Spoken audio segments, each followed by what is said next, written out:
Dips are simple, but they can be one of the most frustrating things for people to learn. So in this video, I'm going to show you exactly why dips feel so hard and how you can build them up properly. So, most people struggle with dips for 4 reasons. And if we can fix these reasons, you'll have dips in no time. So before we even start looking at the dip, we need to be strong in the lockout position. In this top position, or the lockout position, our arms are locked out, shoulders pressing down, and we're keeping that chest up. We need to be strong in this position and be able to hold it for at least 30 seconds before we even start looking at doing dips. So most people usually skip this lockout position and then go straight into dips, and they wonder why they've got no stability throughout the whole range of motion. It's because they haven't got that first bit nailed. So like I said, you want to be at the top with your arms locked out, shoulders pressing down, and your chest nice and tall. We don't want to allow our chest start to fall forwards. We go into the shrug position with our arms bent. That's not strong at all. Arms nice and locked out, shoulders pushed down in this locked out position. We want to be able to hold this position for at least 30 seconds over 3 sets. The next issue people deal with is mastering the bottom position. So this is the hardest part of the dip. This is when our shoulders, chest and triceps are under the most amount of stretch and tension. Most people avoid this position, hit the dip and bounce back up so they don't actually build strength in this position. So to avoid every rep feeling rubbish, master this bottom position. So we have 2 ways that we can build strength in this bottom position. We have paused reps where we're going to go down, controlled, and then pause at the bottom before we come back up. If we can't do paused reps or they're too advanced, we can also do negatives.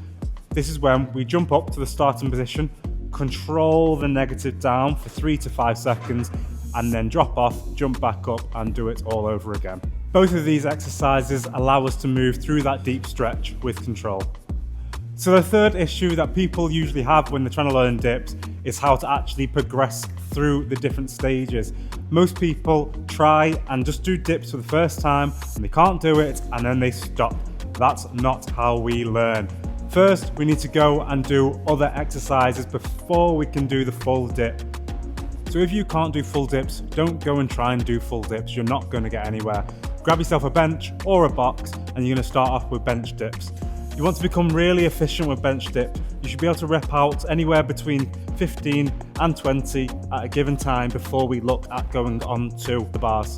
Once we can do bench dips nicely, then we can come over to the bar. That's when we're going to start doing banded dips, and this will just help you practice that full range of motion while still getting that little bit of support. Use whichever band you need. So for me, red band's perfect. So just because we're using a band, that doesn't mean our technique goes to shit. We still want it to be really, really nice. Step into the band and doing our full reps.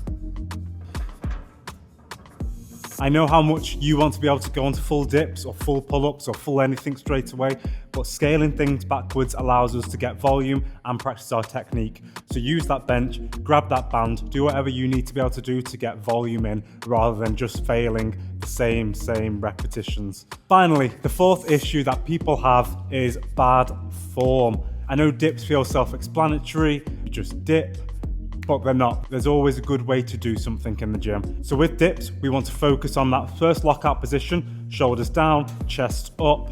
As we're going down, we want to drive them elbows back. We want to try and keep that chest up. We don't want to start to fall forwards and let them legs come upwards. A nice way to do this is to practice our hollow hold. So we're going to be in that hollow hold position when we're in the top. We come down, drive them elbows backwards, and then when we hit the bottom, push the bars away. So, just to summarize, if you can nail all the issues that I've mentioned, you will have your dips within a few weeks. Don't forget to progress nicely through your bench dips through to your banded. Work on that strength in the bottom position with your negatives or your paused dips, and then make sure that you're using the right technique so that your dips feel smooth. So if you've made it this far, thank you very much for watching. My name's Lewis and I'm creating videos trying to help you become fitter, stronger and faster. If you've enjoyed this video or found any value in it, please leave it a like. If you really enjoyed it, feel free to subscribe for the next video. If there's anything that you need help with or you want to see, please leave a comment and I'll see you in the next one. Peace.